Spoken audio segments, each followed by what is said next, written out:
जय हिंद आप सभी को। आज की इस वीडियो में हम देखेंगे पॉलीटेक्निक लास्ट सेमेस्टर जो सब्जेक्ट हमारा है मैकेनिकल इंजीनियरिंग में सीएनसी एंड ऑटोमेशन, उस सब्जेक्ट का हम प्रीवियस ईयर का क्वेश्चन पेपर देखेंगे, इंपॉर्टेंट क्वेश्चन देखेंगे और उस सब्जेक्ट का पूरा नोट्स देखेंगे। जो बेफालतू वाला टॉपिक रहेगा उसको हम नहीं देखेंगे। जो इम्पोर्टेंट है आपके लिए, आपके इंटरव्यू के लिए, आपके जानने के लिए, केवल वही टॉपिक आपको मिलता है और नोट्स सहित। मेरा उद्देश्य जो बेसिकली होता है वो आपको उस सब्जेक्ट को समझाना नहीं होता है, बस उस सब्जेक्ट से रिलेटेड सभी टॉपिक को, जो भी इंपॉर्टेंट टॉपिक है उनका लिखित नोट्स प्रोवाइड कराना। और बाकी मैं बार बार कहता हूं, अगर आपको टॉपिक समझना हो तो आप पॉलीटेक्निक लिबरल लर्निंग चैनल पे जाइए, वहां पे आप अच्छे से समझ सकते हैं। आपको यदि नोट्स प्रोवाइड करना, नोट्स जानना हो तो मेरे चैनल से आप देख सकते हो। वीडियो को शेयर कर देना, मेरे लिए नहीं अपने दोस्तों के लिए, क्योंकि जब मैं पढ़ता था डिप्लोमा ना तो मुझे भी ये प्रॉब्लम फेस करना पड़ता था। जैसे मान लीजिए मैं कोई टॉपिक पढ़ रहा हूँ तो उसका मुझे नोट्स नहीं मिलता था, तो मैं बड़ी मुश्किल से 2-4 चैनल का एक वीडियो पढ़, कोई एक टॉपिक को 2-4 चैनल से पढ़ा। जो इंपॉर्टेंट चीज़ें थी वो सारा इंक्लूड करके एक नोट्स बनाया हो, जिससे आने वाले लोगों को प्रॉब्लम फेस ना करना पड़े। तो आप लोग वीडियो शेयर कर देना और जिससे सभी लोगों के पास पहुंच जाए और सभी लोग अच्छे से तैयारी कर लें। आप इस नोट्स से सारा इंपॉर्टेंट टॉपिक जान सकते हो। अगर आप पढ़ोगे भी तो कोई फेल नहीं कर सकता। हर टॉपिक में क्या लिखना है, कैसे लिखना है, कितना लिखना है, वो आपको यहाँ से मिल जाएगा। तो विदाउट टाइम वेस्ट करते हम चलिए अपने टॉपिक पे चलते, वहाँ पे सारा आपको चीज़ें मिल जाएगा। Important question, previous year question paper और सारा टॉपिक। ठीक है, तो चलिए चलते हैं। जय हिंद आप सभी को। आज का जो सब्जेक्ट आप सभी जानते ही हैं, सीएनसी मशीन एंड ऑटोमेशन। तो सबसे पहले आप देख लीजिए चैप्टर कौन कौन से हैं। पहले है इंट्रोडक्शन, इसके बाद है कंस्ट्रक्शन एंड टूलिंग, इसके बाद सिस्टम डिवाइस, इसके बाद है पार्ट प्रोग्रामिंग, इसके बाद है प्रॉब्लम इन मशीन, यानी कि मशीन में कौन कौन सी समस्याएं आती हैं। इसके बाद क्या है ऑटोमेशन एंड एनसी सिस्टम। इसके बाद जो लास्ट वाला चैप्टर है वो थोड़ा इंपॉर्टेंट है। ठीक है, ये जो भी आप सब्जेक्ट पढ़ रहे हैं इसमें कोई बहुत टफ नहीं है, लेकिन आप कम पढ़ें। लेकिन जब भी आपको पढ़ना है बहुत ज़्यादा ध्यान लगा के पढ़ना है, और एक बार पढ़ेंगे ही याद हो जाएगा। तो देख लीजिए यहाँ पे हम प्रीवियस ईयर का जो क्वेश्चन पेपर है, यानी कि 2024 में मैं वीडियो बना रहा हूँ, 23 का पेपर है और 24 का पेपर आप अपने सीनियर से मांग लीजिएगा तो हो जाएगा। वहाँ से आप देख सकते हैं कौन कौन सा क्वेश्चन पूछा गया है, किस टाइप का क्वेश्चन पूछा जाता है, उनका लेवल क्या रहता है, कितने नंबर में पूछे जाते हैं, और कौन क्वेश्चन ऐसे हैं जो ज़्यादा रिवाइज होते हैं। जैसे 2023 और 24 का देख लीजिए, उसमें जो आपको कॉमन मिल जाए तो जान लीजिए वो ज़्यादा इम्पॉर्टेंट है। तो ये चीज़ें आप समझ सकते हो। यहाँ पे देखिए एनसी मशीन के बारे में पूछा गया है। इसके बाद फिर क्या है, एनसी मशीन में ऑटोमेटिक जो प्रणाली उसके बारे में लिखना है। लेकिन मैं जो सबसे ज़्यादा इंपॉर्टेंट चीज़ कहूँगा वो आपके लिए है FMS, कैड, कैम और सिम। भाई साहब 4 चीज़ पढ़ लेना, कोई एक तो ज़रूर ही आपके लिए आएगा। तो ये चीज़ आप समझ लीजिए। इसके बाद आप जा सकते हैं आगे कैड कैम, यहाँ पे देखिए इसीलिए मैं यहाँ बता रहा हूँ। इसके बाद देख लीजिए यहाँ CNC, ये सब तो जान लीजिए नॉर्मल है, कभी आते हैं कभी नहीं। लेकिन जैसे CNC मशीन क्या होते हैं, कितने प्रकार होते हैं, difference between CAD and CAM, वो भी है। तो ये सब चीज़ें जो हैं ये बहुत इंपॉर्टेंट है। और ये 2023 के पेपर देख रहे थे, अब जो आप देख रहे हो 2022 का है। ठीक है, इसके बाद देख सकते हैं आप CNC एंड DNC मशीन क्या है, PLC क्या है, ट्रांसड्यूसर और सेंसर मशीन क्या है। बहुत इंपॉर्टेंट है ट्रांसड्यूसर, हर बार पूछा जाता है, तो आप ये देख सकते हैं। इसके बाद क्या है, क्लोज लूप सिस्टम का एक चित्र सहित मतलब आपका एक्सप्लेन करना है। तो close loop system and open loop system ये बहुत इंपॉर्टेंट होते हैं, इनको पढ़ लीजिए, ज़रूर आता है। ठीक है, और इसके बाद क्या, ऑटोमेटिक इक्विपमेंट टूल जो होता है उसे भी आप पढ़ लीजिए, जिसे हम ATC कहते हैं, ऑटोमेटिक टूल चेंजर। पहला चैप्टर आप देख लीजिए, पहले चैप्टर की शुरुआत होती है NC मशीन क्या होता है। तो पहले आप जान लीजिए कि NC मशीन क्या है। इसके बाद NC मशीन के बारे में 2-4 पॉइंट लिख लीजिए, कब इसका खोज हुआ था ये सब लिख लीजिए। इससे रिलेटेड जितना पॉइंट आप लिख सकते हैं वो लिख दीजिए। उपयोग क्या होता है वो लिख दीजिए। एडवांटेज क्या है, डिसएडवांटेज क्या है, एप्लीकेशन क्या है, यही सब लिख देंगे और आपको पूरा सारा नंबर मिल जाएगा। और आगे आप यही सब देखेंगे भी, जैसे मैंने यहाँ पे क्या बताया, एडवांटेज में देख लीजिए क्या है, सरल है, एक बार मन से पढ़ लीजिए और इसके बाद उसका सारा एडवांटेज ख़त्म। इसके बाद देख लीजिए डिसएडवांटेज क्या है। अब देखिए जो NC मशीन का डिसएडवांटेज है वही DNC मशीन का है, वही CNC मशीन का। तो डिसएडवांटेज सबका समान है और एडवांटेज भी लगभग इक्वल ही है। अब देख लीजिए दूसरी मशीन हमारी आ गई CNC। एप्लीकेशन वगैरह देख लिए ना, CNC मशीन क्या डिफिनीसन देख लीजिए, 3-4 पॉइंट आप उससे रिलेटेड लिख सकते हो, पॉइंट वाइज लिखोगे, चीज़ों को इंपॉर्टेंट रहेगा, बस वो है, पेज भरने से कोई मतलब नहीं, ठीक है। अब देखिए आगे आ गया CNC मशीन के लाभ क्या हैं, यानी कि एडवांटेज ऑफ CNC मशीन, तो वो भी आप देख सकते हैं। CNC मशीन और NC मशीन का जो एडवांटेज हो लगभग इक्वल सा ही है, तो आप समझ सकते हैं। इसके बाद यहाँ पे देखिए NC मशीन के अलाव क्या है, यानी कि डिसएडवांटेज ऑफ CNC मशीन, तो जो NC मशीन का डिसएडवांटेज है वही उसका भी है, ठीक। अब देखिए अनुप्रयोग एप्लीकेशन क्या होता है वो तो आपको देखना ही है, CNC मशीन के अनुप्रयोग क्या होते हैं। CNC मशीन के जो अनुप्रयोग हो यहाँ पे लिखा है, लकड़ी उद्योग में, ज्वेलरी में, विभिन्न प्रकार के पदार्थों, धातु, प्लास्टिक, लकड़ी इत्यादि की नक्काशी में इनका उपयोग किया जाता है, ठीक है। DNC मशीन क्या होता है, DNC मशीन क्या होता है ये भी आपको लिखना है, उसका फुल फॉर्म लिखना है। DNC मशीन में कंप्यूटर, केंद्रीय कंप्यूटर के क्या उसके प्रोग्राम होते हैं वो भी आपको लिखना है, तो सभी आपको चीज़ें लिखनी है। अब एडवांटेज ऑफ DNC मशीन क्या होता है, एडवांटेज ऑफ DNC मशीन, इसमें 3 एडवांटेज नहीं लिखने, इसमें बहुत ज़्यादा एडवांटेज जो निकला है। और एक चीज़ मैं आपको बता दूं, DNC मशीन पूरी तरीके से NC और CNC मशीन से अलग है, तो आप इस बेस पे उसको याद करने की कोशिश मत करिए। तो आप देख सकते हैं उसका जो एडवांटेज है वो अलग है, और इसका जो डिसएडवांटेज है वो तो समान है, लेकिन एडवांटेज जो है वो बिल्कुल ही अलग है।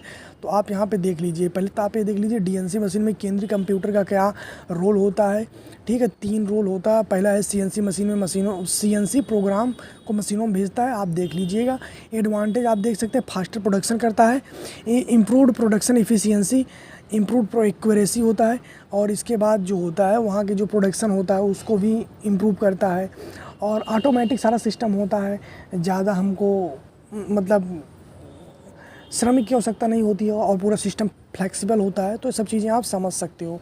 इसके बाद देखिए क्या है अलाभ, क्या है अलाभ, लगभग वही तीनों लिख सकते हो, लेकिन इसके साथ साथ इसमें 2-3 जो डिसएडवांटेज हैं वो और भी आप लिख सकते हो, और ये तो आप ज़रूर लिखिएगा जो आपको यहाँ पे लिखा गया है। हालांकि यहाँ पर अभी देखिए मैं एडवांटेज बता रहा हूँ, अभी देखिए डिसएडवांटेज पे आ गया, ठीक। तो डिसएडवांटेज लिखने के बाद आप आगे आ जाएंगे।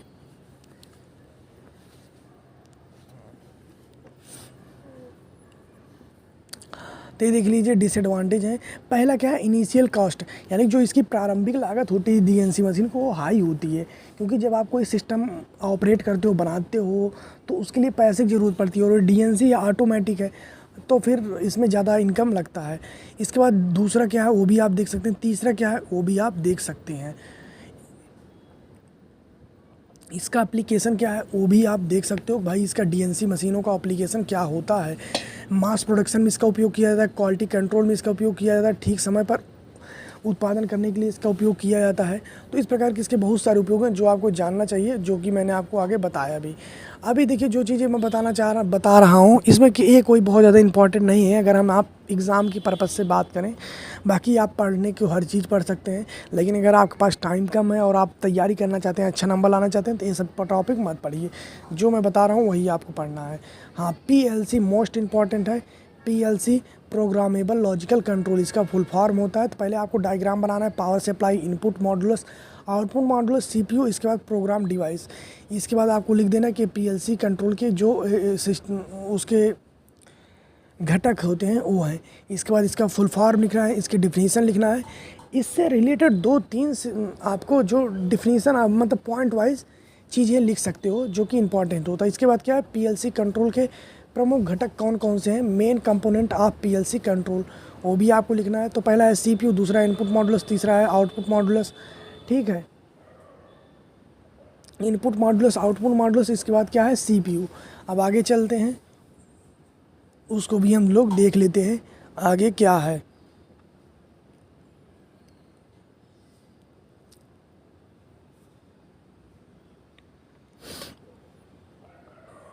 इसके बाद क्या है, प्रोग्रामिंग सॉफ्टवेयर। इसके बाद क्या है, कम्युनिकेशन, और इसके बाद पावर सप्लाई। तो जो कम्युनिकेशन उसमें मैं कुछ इसलिए नहीं लिखूँ क्योंकि कम्युनिकेशन है आप सोच के लिख सकते हो कि कम्युनिकेशन का मतलब क्या हो जाएगा। मतलब यही जान लीजिए कम्युनिकेट करने के लिए जिससे हमारा जो संचार है वो अच्छे से हो जाए भाई, अपनी बातों को हम अच्छे से पहुंचा सकें। इसके बाद देखिए चौथा चैप्टर आप स्टार्टिंग में उसका नाम देख लिए। इसके बाद मैंने आपको बताया था इंपॉर्टेंट है ATC, automatic tool changer system, पूछा भी जाता है। तो पहले आप इसका डेफिनेशन लिखिए, इसके बाद इससे रिलेटेड 3-4 पॉइंट लिख लीजिए जो आप वहाँ पे लिख सकते हैं। और अभी देखिए हम आगे आपको बता देते हैं। हाँ, इसमें किसी भी टूल को चेंज करने के लिए 3 से 7 सेकंड लगता है। इसके बाद इसका क्लासिफिकेशन कर दीजिए, विभिन्न बेस पे किया जाता है। पहले जैसे देखिए कि हमने क्या कहा कि according to the kind of cutting tool, यानी कि कटाई औजार के प्रकार के आधार पे, ठीक है। इसके बाद उसके आधार पे 3 होता है। फिर दूसरे का अगर देखेंगे टूल बदलने की प्रणाली के आधार पर, उसके आधार पर अलग होता है। दूसरे देखेंगे फिर अलग होता है, तो ये जान लीजिए, ठीक है। सीएनसी टूल रूम का प्रबंधन कैसे किया जाता है वो भी आप देख सकते हो यहाँ पे। ये भी कोई बहुत ज़्यादा इंपॉर्टेंट वाली बात नहीं, लेकिन आप जो देखेंगे ये इंपॉर्टेंट है। सीएनसी मशीन से रिलेटेड कुछ, सीएनसी टूल रूम के प्रबंधन से रिलेटेड कुछ प्रमुख डेफिनेशन क्या होता है, जैसे क्या है इन्वेंट्री मैनेजमेंट, इसके बाद क्या है टूल मैनेजमेंट, इसके बाद क्या है टूल ऑर्गेनाइजेशन, तो टूल ऑर्गेनाइजेशन, इसके बाद क्या है टूल कैलिब्रेशन। तो ये सभी जो है इंपॉर्टेंट है, ये पूछा जाता है। जैसे आपसे 5 नंबर में नहीं पूछेगा, लेकिन अभी 3 टॉपिक दे देगा, कहेगा आप लिखिए 3 नंबर में। तो छोटा छोटा आप इसे याद कर सकते हैं। जैसे यहाँ पे टूल ट्रैकिंग है, टूल कैलिब्रेशन है, ये सभी चीज़ें पूछ लिया जाता है। टूल मैगजीन है उसके टाइप है, ये सब चीज़ आपसे पूछ लिया जाएगा। अब हम आगे चलते हैं, आप ये सभी अच्छे से देख सकते हैं। तो मेरा उद्देश्य जो है वो आप सभी को मैं यही बता रहा हूँ, मैं अपना नोट्स आपको प्रोवाइड कर दूँ। इंपॉर्टेंट क्वेश्चन जान लीजिए, नोट्स जानना हो तो आप नोट्स भी याद कर लिख सकते हो, लेकिन इसमें मैं कोई चीज़ों को एक्सप्लेन नहीं किया हूँ, नोट्स में ही आप समझ सकते हैं और बहुत कम टाइम में अच्छे से पास हो सकते हैं। तो अभी आप सारा चीज़ देख लिए। टूल कैलिब्रेशन वही चीज़ मैं बता रहा कि उससे रिलेटेड डेफिनीसन है जो आपको जानना चाहिए, क्योंकि मैं अभी जल्दबाजी में आपको ये चीज़ अच्छे से नहीं बताया था, तो वही चीज़ मैं फिर से इसीलिए बताया था वीडियो बनाते समय कि यार ये तो इम्पॉर्टेंट है, तो ये चीज़ आपको ध्यान देना। आप देखिए हमारा जो अगला चैप्टर, हाँ ये चीज़ बहुत इंपॉर्टेंट, टूल मैगज़ीन की विशेषता क्या होती है, ये बहुत इंपॉर्टेंट है, इसको आप पढ़ लीजिएगा। अगर ना भी पूछे तब भी आपको जानना बहुत ज़रूरी होती है। और वैसे भी टूल चेंजर जो होता है उसके बारे में आपको जानना चाहिए, क्योंकि जब आप सीएनसी मशीन पढ़ोगे ना तो सारा सिस्टम टूल चेंजर का ही होता है, क्योंकि वही टूल चेंज करता है ऑटोमेटिक रूप से, तो ये आपको जानना ही चाहिए। इसके बाद क्या है, पार्ट प्रोग्रामिंग क्या होता है। पार्ट प्रोग्रामिंग क्या है उससे आप डेफिनेशन याद कर लीजिए, 4 से 6 पॉइंट लिख लीजिए। देखिए पहले यहाँ पे मैं डेफिनेशन लिया हूँ, उसके बावजूद यहाँ पे देखिए हर पॉइंट वाइज लिखा हूँ। हालांकि पॉइंट के सिंबल को मैं नहीं दिखाया हूँ, लेकिन जब आप देख रहे होंगे तो आपको पता ही लग रहा होगा कि चीज़ें पॉइंट वाइज लिखा हूँ, क्योंकि जब आप पॉइंट वाइज लिखते हो तो इससे आपका फ़ायदा ही होता है, ठीक है।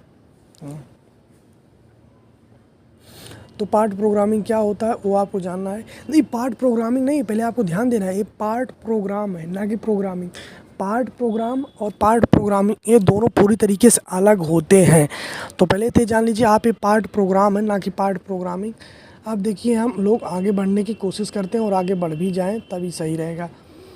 1 मिनट देखिए, थोड़ा कैमरे की थोड़ा कुछ प्रॉब्लम आ गई थी, क्योंकि कैमरे में उतना ज़्यादा साफ़ नहीं आ रहा था। अब जैसे देखिए अब साफ़ आ रहा है, ठीक है, क्योंकि मैं अकेले ही बना रहा हूँ, थोड़ा दिक्कत होता है। तो यहाँ पे आप देख सकते हैं जो चीज़ें लिख रही थी वो मैंने लिख दिया था। इसके बाद अब देखिए पार्ट प्रोग्राम नहीं, अब पार्ट प्रोग्रामिंग है। तो पार्ट प्रोग्रामिंग में देखिए कौन कौन सी चीज़ें हैं जो आपको याद करनी चाहिए। तो पार्ट प्रोग्रामिंग पहले तो आप इसे दें, इसके बाद आप देखिए पार्ट प्रोग्रामिंग। पार्ट प्रोग्रामिंग क्या होता है उसके टाइप देख लीजिए।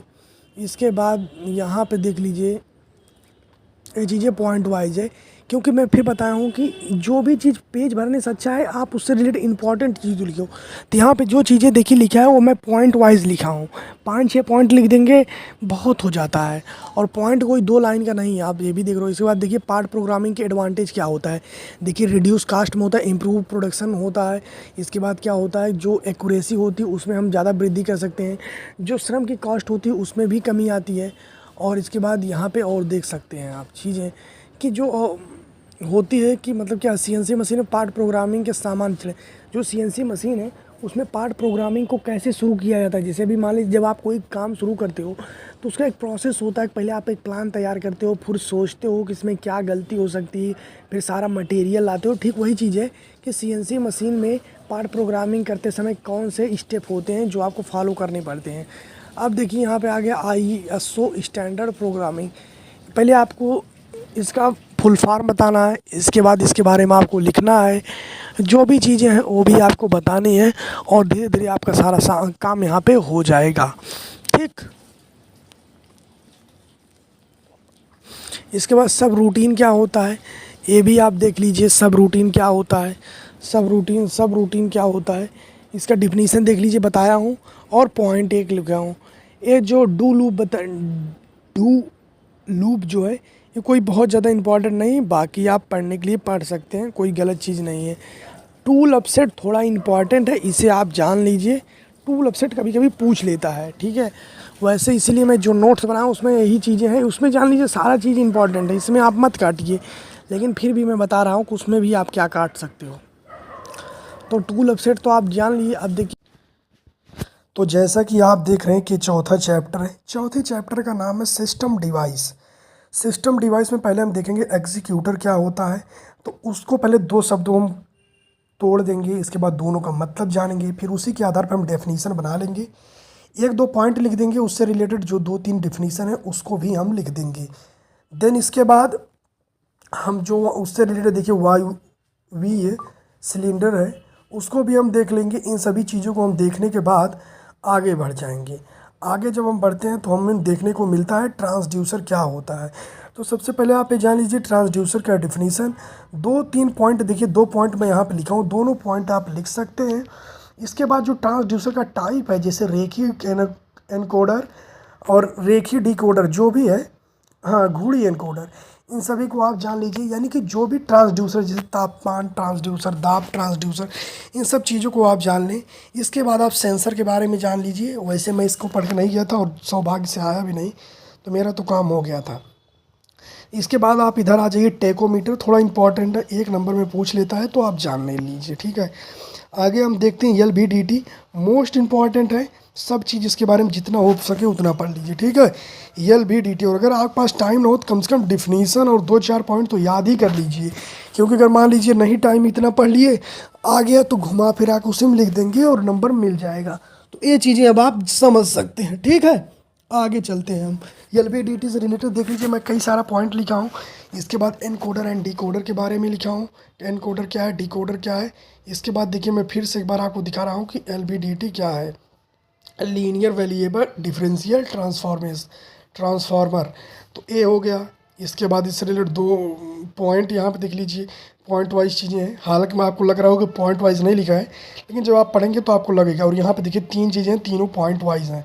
इतना लिख देंगे। LVDT से संबंधित बहुत अच्छा है, क्योंकि यहाँ पे मैं झूठे मतलब पेज नहीं भरा हूँ, जो है वो बहुत तगड़ी चीज़ें हैं, यानी मुख्य मुख्य चीज़ें जो है वही चीज़ें इसमें लिखा गया है, पेज भरने के उद्देश्य से नहीं लिखा गया है। आगे अब चलते हैं, एनकोडर डिकोडर आप देख ही लिए हैं। अब एनकोडर डिकोडर देखने के बाद हम आगे चलते हैं। जैसे यहाँ पे देखिए ये पहला और दूसरा पॉइंट है, ठीक है। अब पहला पॉइंट याद कर लीजिए, दूसरा पॉइंट याद कर लीजिए। इसके बाद जो तीन पॉइंट है वो तो आप देख ही रहे हो, हाँ भाई तीन पॉइंट है। इसके बाद आप देख रहे हैं कि एनकोडर और डिकोडर है। अब हम चलिए आगे चलते हैं। एनकोडर डिकोडर जानने के बाद आप देख लीजिए तीन चार पॉइंट उससे रिलेटेड भी है, और एनकोडर है सबसे पहले। एनकोडर डिकोडर पहले दोनों को जान लीजिए, इसके बाद अलग से एनकोडर है। इसके बाद वृद्धिशील एनकोडर क्या है, ठीक है, उसे आप जान लीजिए। इसके बाद निरपेक्ष एनकोडर क्या होता है, एब्सोल्यूट एनकोडर क्या होता है, उसे भी आप जान लीजिए। उसका डेफिनीसन जान लीजिए, उससे रिलेटेड एक पॉइंट जान लीजिए। डिकोडर क्या होता है वो भी जान लीजिए, और डिकोडर से रिलेटेड एक पॉइंट भी जान लीजिए। अगर आप ज़्यादा नहीं लिख पाएंगे, इतना भी लिख देते हैं तो भी इससे काफ़ी ठीक ही रहेगा। इसके बाद open loop system and close loop system, ये क्या होता है पहले तो आप इसे जानिए। इसके बाद ओपन लूप सिस्टम क्या होता है उसे जानिए। मेरे पास टाइम नहीं था तो इसलिए मैं केवल एक डिफिनीशन के रूप में ही लिख लिया हूँ।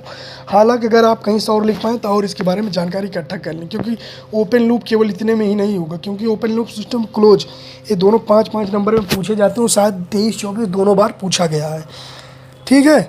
तो पहले तो आप ये जान लीजिए ओपन लूप और क्लोज लूप, इन दोनों का डेफिनेशन क्या है। इसके बाद ओपन लूप का अलग से जानिए।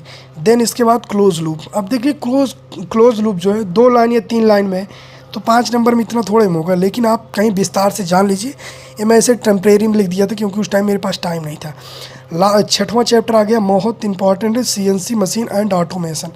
तो सबसे पहले आप ये जानिए ऑटोमेशन शब्द क्या है, इसका अर्थ क्या है, यूज़ कहाँ किया जाता है। ऑटोमेशन आप अच्छे से पढ़ेंगे, एक ही बार में सारा चीज़ आपको याद हो जाएगा, और ऑटोमेशन से क्वेश्चन आता है। तो आप पहले जान लीजिए ऑटोमेशन है क्या, ऑटोमेशन डिफिनीसन जान लीजिए, ऑटोमेशन का उपयोग कहाँ किया जाता है वो जान लीजिए। इसके बाद फिर आप देख लीजिए इससे रिलेटेड कुछ पॉइंट। जैसे कि अभी आपको आगे दिख रहा होगा कि यहाँ क्या लिखा है, एडवांटेज ऑफ ऑटोमेशन, यानी कि स्वचालन के लाभ क्या हैं। ठीक है, ये पहला क्या लाभ है, दूसरा क्या लाभ है, तीसरा क्या लाभ है, चौथा लाभ क्या है, पांचवा लाभ क्या है, छठवां लाभ क्या है। तो टोटल 7 एडवांटेज है, 7 लिख देंगे बहुत हो जाएगा। इसके बाद डिसएडवांटेज क्या है, जबकि हम एडवांटेज लिखे होना चाहिए डिसएडवांटेज, तो डिसएडवांटेज भी आप जान सकते हैं क्या होता है। लिमिटेशन क्या होता है वो भी आप जान सकते हो, एंड इसका एप्लीकेशन क्या होता है वो भी आप जान सकते हो। और अब देखिए साफ आ रहा है। ठीक है, लिमिटेशन जान सकते हैं और एप्लीकेशन भी आप देख सकते हैं।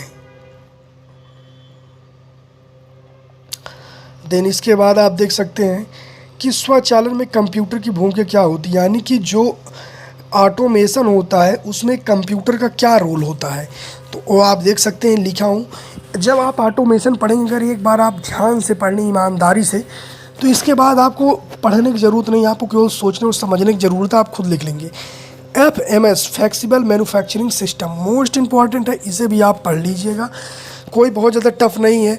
उससे डिफिनीसन लिख लीजिए, 2 पॉइंट लिख दीजिए, इसके बाद इसके लाभ लिख लीजिए। ठीक है, FMS के लाभ क्या होते हैं, मतलब पहले तो आपको कैरेक्टर लिखना है। ठीक है, कैरेक्टर लिखने के बाद आपको ये 2 चीज़ें लिखनी है। इसके बाद यहाँ पे देखिए और भी इसके 2-4 क्वालिटी हैं। इसके बाद यहाँ पे इसकी नीड देखिए, यानी कि FMS की आवश्यकता क्यों है। जैसे भी मैं कहूँ कि खेती की आवश्यकता क्यों है या फार्मिंग की आवश्यकता क्यों है, तो कुछ उसके कारण होगा। ठीक उसी प्रकार से FMS का नीड क्यों है, रिक्वायरमेंट क्यों इसका है, ये आपको बताना है भाई FMS इसलिए ज़रूरी है। इसके बाद फिर आप देख लीजिए FMS के जो प्रोग्रामिंग होती हैं, प्रगतियाँ, FMS क्षेत्र में प्रगतियाँ, उन्नति क्या क्या है उसे भी आपको जान लेना है। FMS के लाभ क्या होते हैं, इन चीज़ों को भी आपको जानना है।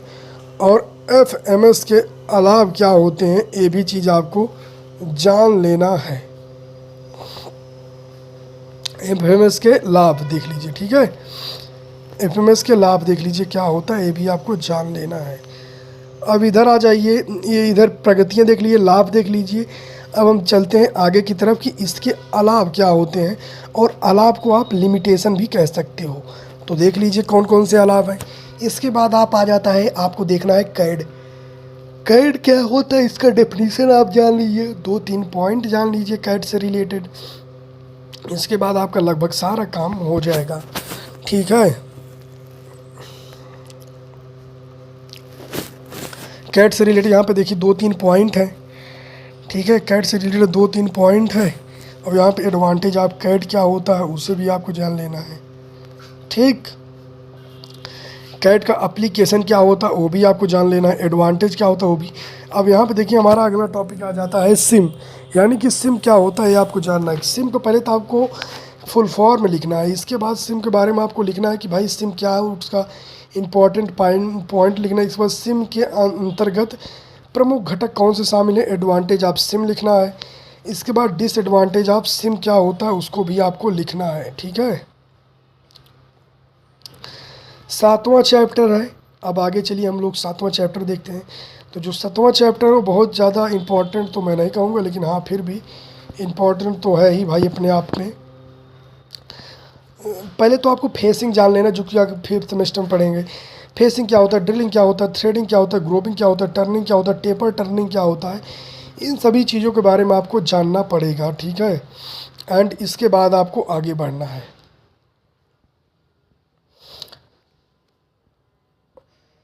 ये चीज़ें उतना इम्पोर्टेंट नहीं है, इसीलिए इसके बारे में आपको नहीं दिखाऊंगा। मेरा उद्देश्य वही, जो चीज़ें आपको मैं बताऊं, जो चीज़ें आपको मैं दिखाऊं, जो समझाऊं वो इम्पॉर्टेंट हो। ठीक है, तो पहले तो आपको क्या करना है, हमने आपको बता दिया था कैड क्या होता है। अब आगे चलिए आप ये देख लीजिए कि कैम क्या हो, ये दोनों देख लीजिए। इसके बाद अब देखिए कैम क्या होता है। तो सबसे पहले आपको कैम का आपको फुल फॉर्म जानना है, कैम क्या होता है, उससे रिलेटेड 2-3 पॉइंट। इसके टाइप कितने होते हैं, मैन्युफैक्चरिंग प्लानिंग जैसे होता है तो मैन्युफैक्चरिंग प्लानिंग जान लीजिए, 2-3 पॉइंट जान लीजिए। मैन्युफैक्चरिंग प्लानिंग से रिलेटेड 4 पॉइंट है, 4 पॉइंट जाए। इसके बाद क्या दूसरा जो टाइप है कैम का, मैन्युफैक्चरिंग कंट्रोल है, CM, उसे भी आप जान लीजिए, एग्जाम्पल जान लीजिए। एडवांटेज आप कैड कैम देख लीजिए क्या होता है। इसके बाद आप ये देख सकते हैं कि कैड और कैम में क्या डिफरेंस होता है, और ये इम्पॉर्टेंट बहुत ज़्यादा है।